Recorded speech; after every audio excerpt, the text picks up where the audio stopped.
Hello, welcome back to my YouTube channel. അപ്പോൾ ഇന്ന് ഞാൻ വന്നേക്കുന്ന വേറൊരു ഡിഷായിട്ടാണ്. സത്യം പറഞ്ഞാൽ ഞാനൊരു ഇൻട്രോ എടുക്കുന്നതിന് മുന്നേ ഒരെണ്ണം കഴിച്ചായിരുന്നു. എനിക്ക് അത്രയ്ക്ക് കൊതി വന്നിട്ട്.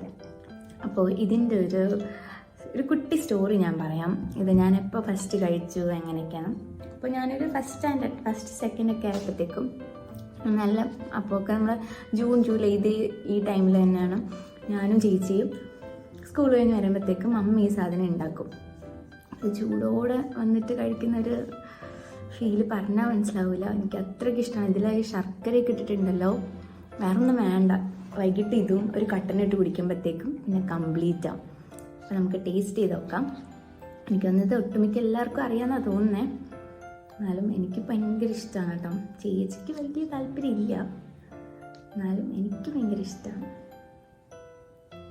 പിന്നെ ശർക്കര ഉണ്ടല്ലോ, ഇതിൽ വേറെ മധുരമൊന്നും ഇട്ടിട്ടില്ല. നമ്മൾ ശർക്കര ഇട്ടിട്ടുള്ള കൂടുതലും. ശർക്കരയും തേങ്ങയും അതിൽ മിക്സ് വരുന്നത്.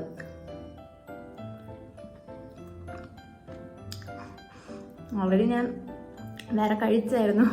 എനിക്ക് അത്രയ്ക്ക് ഇഷ്ടമാണത്. പിന്നെ മമ്മി ചില ഐറ്റംസ് ഒക്കെ വെക്കും കേട്ടോ, ചില ഫുഡ് ഐറ്റംസ്. അതെനിക്ക് വേറെ എവിടെ ചെന്നാലും എനിക്ക് ആ ടേസ്റ്റ് കിട്ടത്തില്ല. കാരണം എനിക്കത് മമ്മി തന്നെ ഉണ്ടാക്കണം.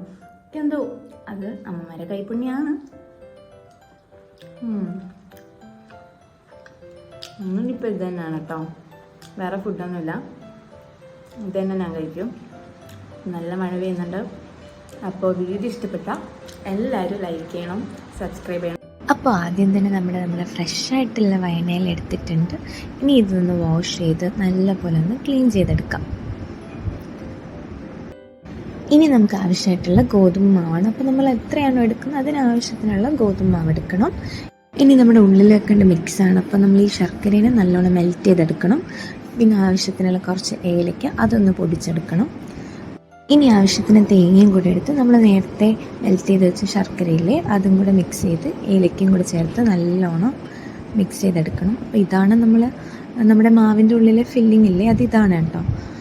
നല്ല തിക്കാവാനും പാടില്ല, എന്നാൽ ലൂസാവാനും പാടില്ല.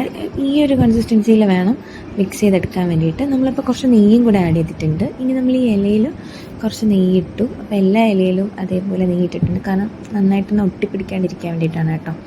എന്നിട്ട് ഈ മാവിനെ ഇതേപോലെ ഒന്ന് സ്പ്രെഡ് ചെയ്ത് കൊടുക്കണം. ഇതിൽ ഉള്ളിൽ എന്നിട്ട് നമ്മൾ നേരത്തെ സെറ്റ് ചെയ്ത് വെച്ചിട്ടുണ്ടായിരുന്നല്ലോ മിക്സ്, അതിട്ട് കൊടുക്കണം. നമ്മളിപ്പോൾ എല്ലാം ഫില്ല് ചെയ്തിട്ടുണ്ട്. ഇനി നമുക്കിത് കുക്ക് ചെയ്തെടുക്കാം.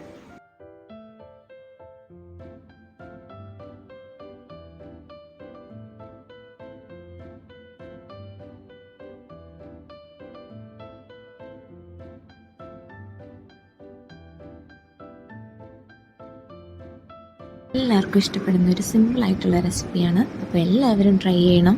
വീഡിയോ പുതുതായിട്ട് കാണുന്നവരാണെങ്കിലും നിങ്ങൾക്ക് എൻ്റെ വീഡിയോ ഇഷ്ടപ്പെട്ടാൽ നിങ്ങൾ ലൈക്ക് സബ്സ്ക്രൈബ് ചെയ്യാനും മറക്കരുത്. അപ്പോൾ അടുത്തൊരു വീഡിയോ ആയിട്ട് വീണ്ടും കാണാം.